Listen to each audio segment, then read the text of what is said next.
பிதா சுதன் பரிசுத்த ஆவியின் பெயராலே ஆமேன்.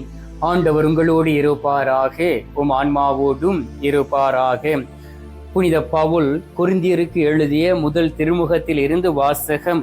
அதிகாரம் 1, இறை வார்த்தைகள் 24 மற்றும் 25.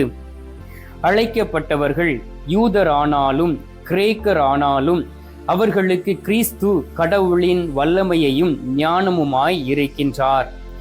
ஏனெனில் மனித ஞானத்தை விட கடவுளின் மடமை ஞானமிக்கது, மனித வலிமையை விட அவருடைய வலுவின்மை வலிமை மிக்கது. ஆண்டவரின் அருள்வாக்கு. இறைவா உமக்கு நன்றி.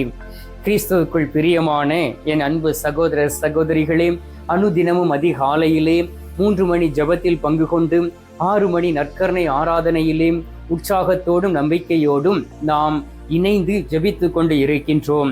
உங்களுடைய உற்சாகம் ஒரு நாளும் குறைந்து போய்விடாமல் இருக்கவும், நீங்கள் பலவீனம் அடைந்து விடாமல் இந்த உலகத்தில் பலத்தோடு இருக்கவும், பரிசுத்த ஆவியானுடைய உறவில் நீங்கள் நிலைத்திருக்கவும், தந்தை கடவுளோடு இணைந்து இருக்கவும், இயேசுவோடு அன்போடு நீங்கள் பழகவும் உங்களுக்காக நான் ஜெபிக்கின்றேன். தொடர்ந்து நீங்களும் எனக்காகவும் என்னுடைய உடல் ஆரோக்கியத்திற்காகவும் ஜெபித்துக் கொள்ளுங்கள்.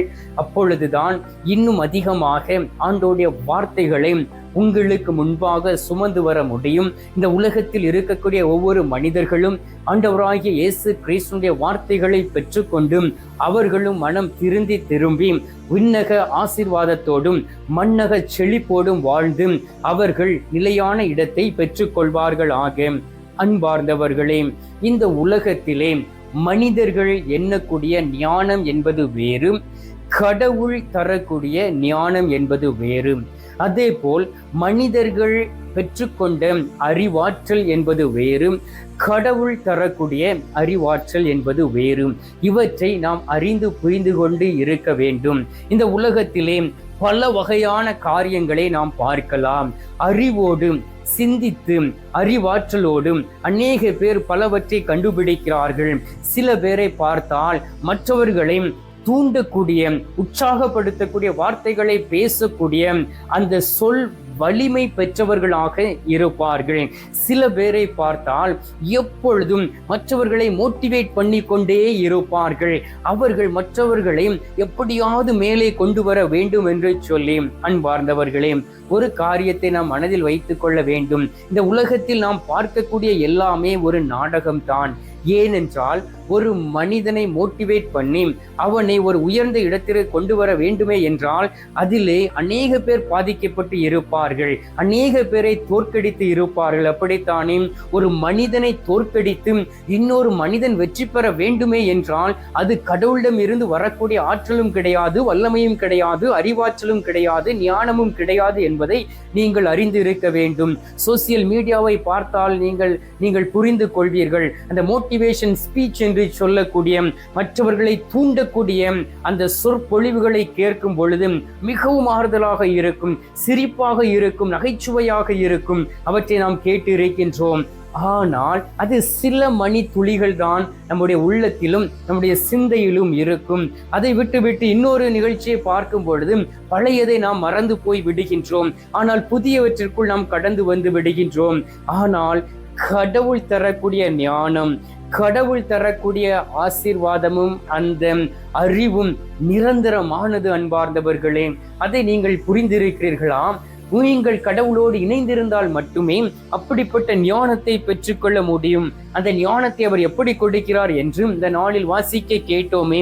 யூதர்களுக்கு மட்டுமல்ல, அவர் கிரேக்கர்களுக்கு கொடுக்கின்றார். கிரேக்கர்கள் என்றால் இயேசுவை பற்றி அறியாதவர்கள், இயேசுவை பற்றி புரிந்து கொள்ளாதவர்கள், இயேசு என்று பெயரை கேட்டாலே அவதூறாக பேசக்கூடியவர்கள். இந்த உலகத்திலே பல வகையான மதங்களை பின்பற்றி கொண்டு இருக்கிறவர்கள் கூட இயேசுவினுடைய ஞானத்தை பெற்றுக் கொள்வார்கள். அவர்களுடைய உள்ளத்தில் ஒரு கடுகளவு நம்பிக்கை வந்தாலும் கூட துளி அளவு நம்பிக்கை வந்தாலும் கூட அவர்களோடு உடனடியாக இயேசு உடன்படுகின்றார். அல்லேலூயா.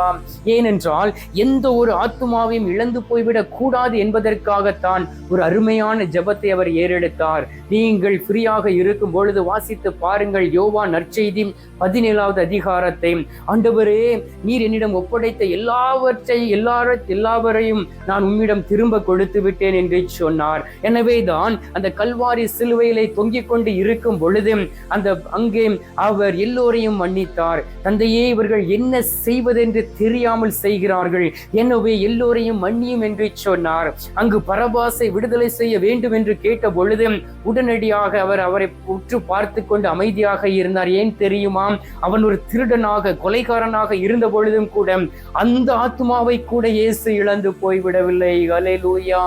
அப்படிப்பட்ட இயேசுவை நாம் பின்பற்றும் பொழுது உண்மையிலே அவர் தரக்கூடிய ஞானத்தை பெற்றுக்கொள்வோம். இயேசுவிடம் இருந்து வர ஞானம் எப்படிப்பட்டதாக இருக்கும்? நல்ல கனவுகளை கொடுக்கும், இறைவாக்கினராக இருப்பார்கள், காட்சிகளை காண்பார்கள், விண்ணக தரிசனத்தை காண்பார்கள். அவர்களை சுற்றிலும் எந்த ஒரு மிருகங்கள் இருந்தாலும் அவர்களை தீண்டாது. அல்லேலூயா. ஏனென்றால் அந்த ஞானம் ஒரு மனிதனை கட்டுப்படுத்திவிடும். அந்த ஞானம் இயற்கையை கட்டுப்படுத்திவிடும். அந்த ஞானத்தை பெற்றுக்கொள்ள முடியுமா என்பதை யோசித்து பார்க்க வேண்டும்.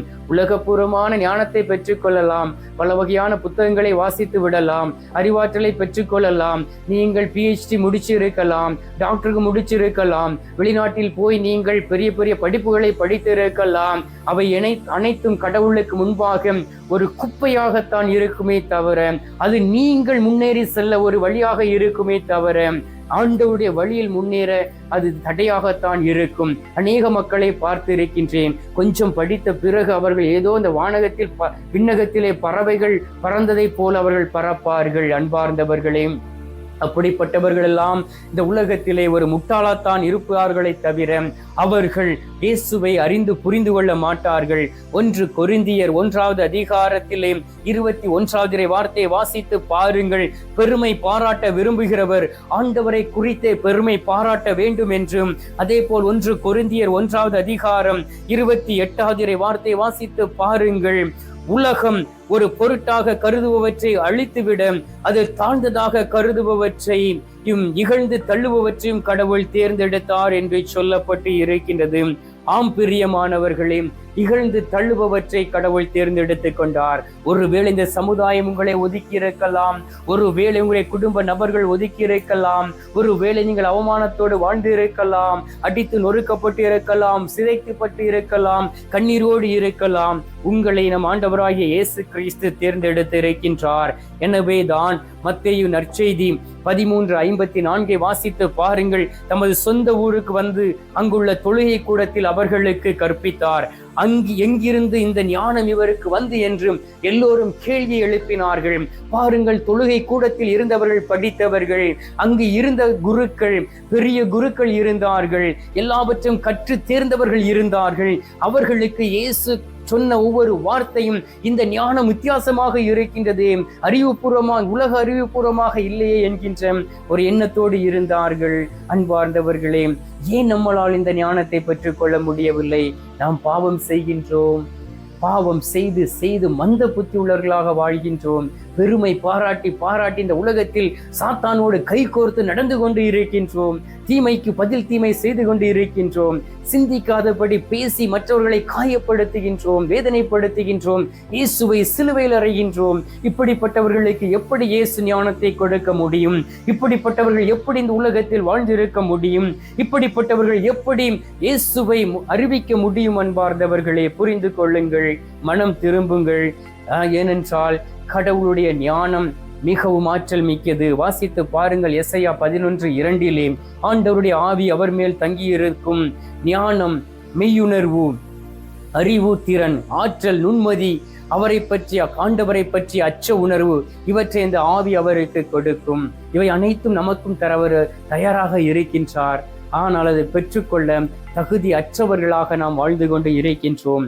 எனவே அருமையான நேரத்திலே, அருமையான நாளிலே இயேசு நம்மோடு கூட இருக்கின்றார் என்கின்ற எண்ணத்தோடும் விசுவாசத்தோடும் நம்பிக்கையோடும் அவரை நோக்கி சில மணி துளிகள் நாம் செபித்து இயேசுவிடம் கெஞ்சி மன்றாடி விண்ணக ஞானத்தை பெற்றுக்கொள்வோம்.